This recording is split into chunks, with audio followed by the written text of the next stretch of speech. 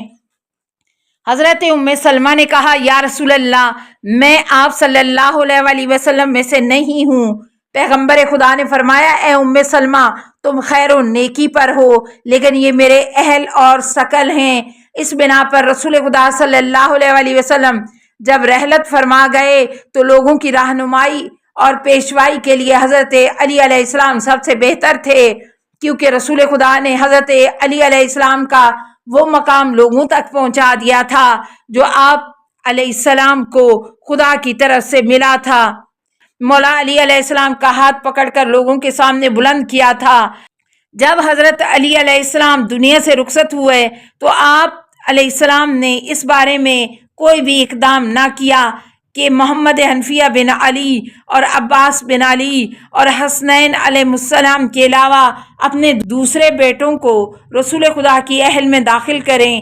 اس صورت میں امام حسن و حسین علیہ السلام فرماتے تھے خداوند متعال نے آیت اہل بیت ہمارے بارے میں نازل فرمائی ہے، جیسا کہ آپ علیہ السلام کے متعلق نازل فرمائی، اور لوگوں کو ہماری اطاعت کرنے کا حکم دیا جیسا کہ آپ کی اطاعت کرنے کا حکم دیا ہے۔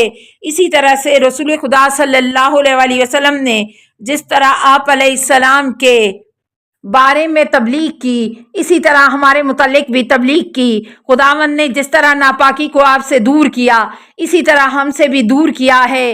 جب حضرت علی علیہ السلام دنیا سے رخصت ہوئے تو امام حسن علیہ السلام امامت کے لیے سزاوار تر اور سب سے بہتر تھے، کیونکہ آپ علیہ السلام سب سے بڑے تھے۔ جب وہ دنیا سے رخصت ہوئے تو انہوں نے بھی ایسا کوئی اقدام نہیں کیا ہے کہ اپنے بیٹوں کو امر امامت میں داخل کرتے اور امامت کو ان میں قرار دیتے، جبکہ خداوند متعال کا فرمان ہے رشتہ دار کتاب میں ایک دوسرے سے سزاوار تر ہیں۔ حضرت امام حسین علیہ السلام فرماتے ہیں خداوند متعال نے لوگوں کو ہماری اطاعت کرنے کا حکم دیا ہے، اور رسول خدا نے اسی طرح ہمارے بارے میں تبلیغ کی جس طرح آپ علیہ السلام اور آپ علیہ السلام کی پدر گرامی کے بارے میں کی ہے۔ خداوند نے ناپاکی کو اسی طرح سے دور رکھا ہے جس طرح سے آپ علیہ السلام اور آپ علیہ السلام کے پدر بزرگوار سے دور رکھا ہے۔ پس جب امامت امام حسین علیہ السلام تک پہنچی تو ان کی اہل بیت میں سے کوئی بھی اس کا دعویٰ نہ کر سکا۔ اگر وہ دونوں چاہتے تو امر امامت کو ان سے کسی دوسرے کی طرف پلٹا سکتے تھے، لیکن انہوں نے ایسا نہیں کیا۔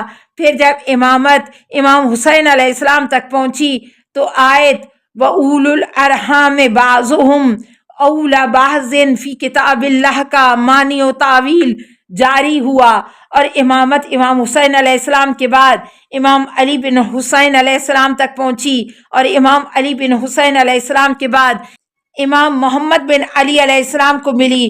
اس وقت امام جعفر صادق علیہ السلام نے فرمایا ناپاکی اور رجس سے مراد خداوند کے بارے میں شک ہے، اور ہم اپنے پروردگار کے بارے میں شک نہیں کرتے۔ اصول کافی جلد 2 صفحہ 40 حدیث 1۔ اے فرزند رسول صلی اللہ علیہ وآلہ وسلم، آپ کے بعد امر امامت کس کے سپرد ہوگا؟ داؤد بن کثیر روایت کرتے ہیں کہ میں نے حضرت امام جعفر صادق علیہ السلام کی خدمت میں عرض کیا میں آپ علیہ السلام پر قربان جاؤں اور وہ ہمیں آپ سے پہلے موت کے حوالے کر دے۔ اگر کوئی واقعہ پیش آ جائے تو آپ کے بعد امر امامت کس کے سپرد ہوگا؟ امام علیہ السلام نے فرمایا میرے فرزند موسیٰ کے سپرد ہوگا۔ اس کے بعد داؤد کہتے ہیں کہ جب حضرت امام جعفر صادق علیہ السلام کی شہادت ہوئی تو میں نے امام موسیٰ بن جعفر کی امامت کے بارے میں آنکھ جھپکنے کی مدت تک بھی شک نہیں کیا ہے۔ اس کے بعد 30 سال کا عرصہ گزرا تو میں حضرت امام موسیٰ بن جعفر کی خدمت میں حاضر ہوا اور عرض کیا میں آپ پر قربان ہو جاؤں۔ اگر کوئی واقعہ پیش آئے تو آپ علیہ السلام کے بعد امر امامت کس کے سپرد ہوگا؟ امام علیہ السلام نے فرمایا میرے فرزند علی کے سپرد ہوگا۔ اس کے بعد داؤد کہتے ہیں کہ جب حضرت امام موسیٰ کاظم علیہ السلام شہید ہوئے تو میں نے آنکھ جھپکنے کی مدت تک ہی امام علی رضا علیہ السلام کی امامت میں شک نہ کیا۔ عیون الاخبار الرضا جلد 1 صفحہ 22، بحار الانوار جلد 48 صفحہ 14 حدیث 2۔ نمبر 2، مفضل بن عمر کہتے ہیں کہ میں اپنے آقا و مولا حضرت امام جعفر بن محمد کی خدمت میں شرف یاب ہوا۔